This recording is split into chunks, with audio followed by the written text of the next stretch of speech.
process that goes into creating your new home is varied and complex. The creation of lots, the development of infrastructure, the nuts and bolts of the actual construction, mix these together with the elements of design and the needs and desires of you, the new home buyer, and we've created our modern new home building industry. As a builder, I would like to share with you an overview of my industry and how many of the pieces fit together to create your new home.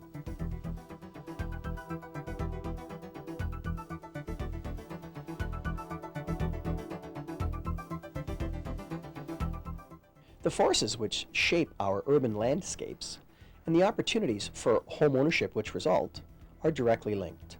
Historically, two ownership options were available: downtown high-rise, either condo or rental, or suburban low-rise. Economics, demographics, changes in government policy, and changes to the family unit are creating some unique housing opportunities in some very unlikely locations and redefining the different housing options available. On today's show, we are going to explore a unique adaptive reuse project in an urban core setting. An opportunity has been created by what previously may have been perceived as a negative, that being the closing of a downtown school. But after today's show, the only perception that will remain is amazing. Let's get started. This is our first project in terms of development, and truly I believe there's one thing in life and it's called class. So, we're trying to create a class act, because this is a class building. This is restoration, it's preservation, it's culture, it's history, it's our community, it's in the heart of our community, and it's all of these good things put together, So when you create some good living spaces like these, you are going to attract people. If you attract people to the uptown, as we say in Waterloo, and downtown in Kitchener, then you are going to have, you will be given a shot in downtown economy. Are you developing each unit on a request basis for each of your clients, or are you conceptualizing each unit yourselves and then more or less taking it to a certain stage and then letting the clients finish? Well, I tell you, originally we spent like 3 months, 4 months designing each and every unit, and then we started building. We built some units, and then this is our first project. So we realized that customers, maybe would like to get involved. So after selling 11 units, we are giving people a chance, to. That's why we do some changes. That's why you see a lot of streets that we're ready to do drywall, but there's people that don't want 2 bedrooms, they want 1 bedroom, so we're allowing people to get involved with us, and we're building accordingly. I see. And we have 22 different designs. There are not 2 units alike in the whole building. Not 2 units alike whatsoever.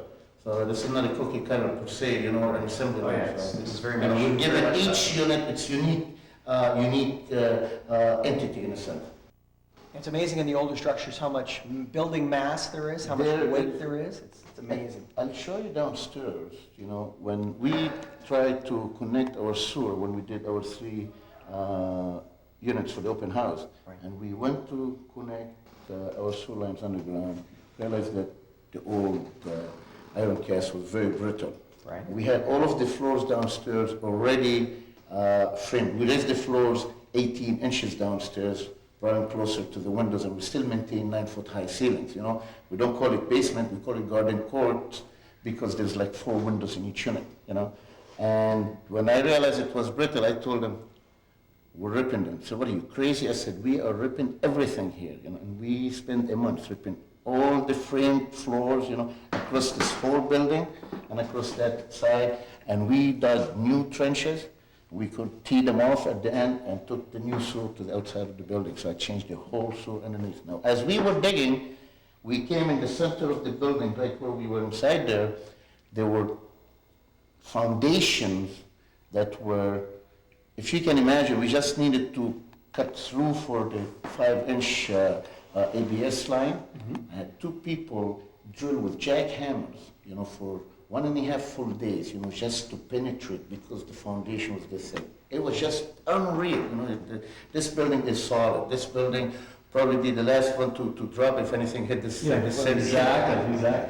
It's called Alexandra after Queen Alexandra of Denmark, in consort of King George the 6th or 7th.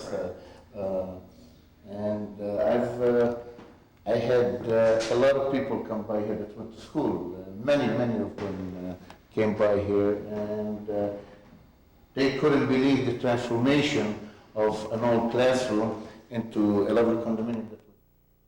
We're seeing a few blackboards around. That's original blackboards. This is all original blackboards? It's all original blackboards. I took them off all the walls. I still have them in my cabinet shop with cutting pieces like that. We got somebody that bought this unit. He wants a piece exactly like that, part of the history of the school, you know. Right. We have them in a washroom here. I'll show it to you, you know, and that's all original. We kept all the slate. We built these shutters in our cabinet shop, and the designer came up with this magnificent idea. This is a sandwich, actually, and the material here is silk, you know, so these become... It's almost an oriental look. Exactly. And what's the material that we're using as a sill there for the window? This here is granite. This is granite. All of there's granite. You know, and over here. So this is a very. You've really done a good job at utilizing space effectively. We've utilized every square inch practically. We put a stackable washer and dryer here, and we also have our hot water tank inside. Okay. I'm going to take you downstairs. I'm going to show you what used to be 6'1" inch high ceilings, and to what we have turned them into. The average height in the units downstairs is 9 feet. After we elevated the floor and after we tore the whole ceilings open downstairs. So if you come on downstairs. That's great. Thank you. You're welcome. Well, we have two options, either to dig the floor to run our piping and in this particular case we have a lot of mechanical tools, or raise the floor. So we raise the floors, we put everything underneath, and we still maintain a very good height. You know, actually this unit is almost 8'1", but the average is 9 feet throughout the whole downstairs in the finished space. So basically, Shawky, the solution for installing basement mechanical in space that previously didn't have mechanical, such as plumbing for toilets, etc., is to raise the floor? Definitely, you know. But as I said to you earlier, we had all these floors free, you know, and then we realized that our sewer lines were very brittle, so we had to rip all of that. Had we known that prior, you know, then maybe we would have just not raised the floor and just stayed and dug everything, you know. We weren't aware of that. From a cost perspective, you know, naturally this is, you know, you save yourself 20 to 30% at least when you know that. But after the fact, so you see these trenches here, okay, but it goes. So these are your primary trenches here? This is for this area, but we went, and I'll show you next door, all the way across behind this wall that way, and we went across that way, then we tied them in at the far end of the building, and then we took them to the northeast side of the building, to the outside, 6 feet outside the building. So if anything happens in the future, at least it's outside the building, you know, you don't have to tamper with the integrity here. Coming up on Your New Home, Ian talks to Shawky about the trend of using historic buildings to create luxurious living space and help rejuvenate the city's downtown.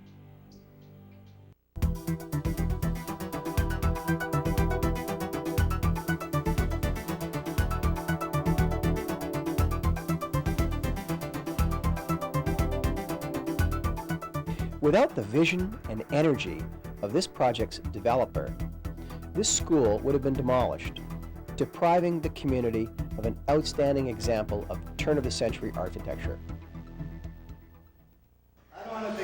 See the ceiling? The ceiling was, that was the height of the ceiling, right there. And on top in here, there was mechanical as wide as that opening. There was mechanical that came down as low as this, all the way across, and it went into the distribution. You know. So was it an old boiler system then? It was a very, very old boiler. That's the boiler room right there. I see. You know. We are going to blow that wall open, and this will be a walkway. This is a social room here. You're gonna have a couple of treadmills, you know, and then you can walk outside, you know.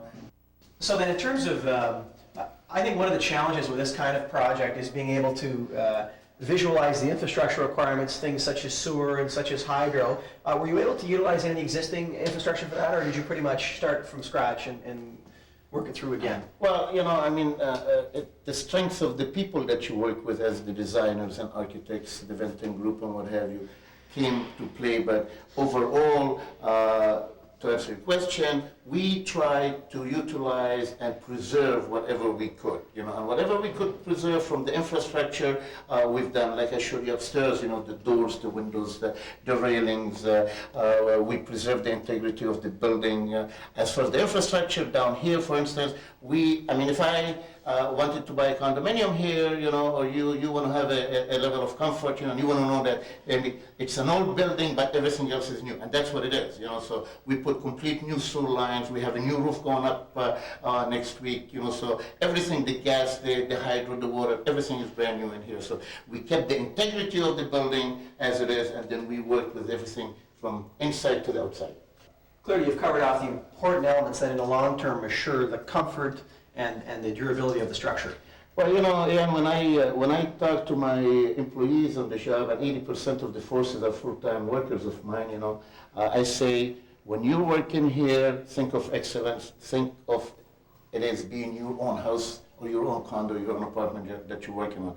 We believe in excellence. We don't want to quote Tom Peters, in search of excellence here, but we need a level of comfort for anybody that buys. And if you want to spend $200,000, $250,000 in a condominium, in a building, 91 years old, you want to know that it's going to stand here for another 91 years old, for another 91 years, and that it is very, very solid. Shawky, I think the location of this particular project is an excellent transition from the more typical commercial downtown to the lovely neighborhoods that are adjacent to this project. Well, Ian, we are at the border of Old Westmount here, because Westmount is to the west of us here. And this is, it's like the link between the old and between the new. It's the link between what was and what is and what's going to be. So it's an excellent location. It's a link. It's the historical integrity of it all. So this building, it's not just turning into very nice condominiums, magnificent condominiums, self-praises, no recommendation, but it also is bringing back a lot of what this community is all about. You can imagine how many tens of thousands of kids and students over the past years have gone to school here, and it keeps that. It's done an excellent job preserving the heart of the community, I think. This is preservation, restoration, culture, history. It's keeping history alive. This is the continuity of history, and yes, it is a magnificent part of our community that we're preserving. Great. Shawky, as you were visualizing how this project was going to work and fit together, and you sort of went down your checklist, what did you anticipate typically would be your market? Well, we originally went out trying to accommodate people in our high-tech community. People in the high-tech community have complained about accommodation for the executives that come out from out of town, that want to stay a month or 2 or 3 months at a time, and they're tired of putting people in hotels. So this is the original vision and objective, and that's what we have accomplished by the end of the day. The target market that we have is for it's my target market of the yuppies, shall we say, the 40 to 50 year olds, but we're having a lot of interest of younger people. We have sold some units to younger generation. So, because the building in itself is the one that has to attract the people, because it's a specialty building and it's going to attract specialty niche in the market, And one of the things that I'm not sure yet whether the city of Kitchener-Waterloo, whether this region is ready for this kind of transformation. You see this in Manhattan, you see it in Los Angeles, you see it in Toronto, and you go down to Toronto, there's old factories that are being turned into condos and what have you. We in this community here are still new to this, you know, the lofts next door, this building and what have you. So, but I think this is the wave of the future. You know, you're going to see in the new millennium a complete transformation of our uptowns, of the buildings in our uptowns, of the factories in our downtowns and uptowns being transformed into living space. And that's bringing the migration back from the suburbia into the heart of the community. Your vision clearly is going to benefit the long-term potential of this downtown. It's really exciting to see what you've done.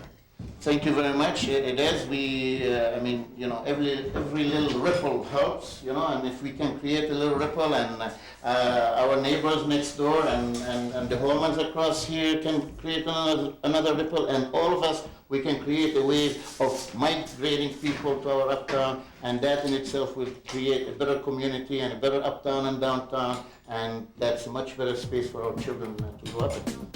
Welcome to Side Surf on your new home.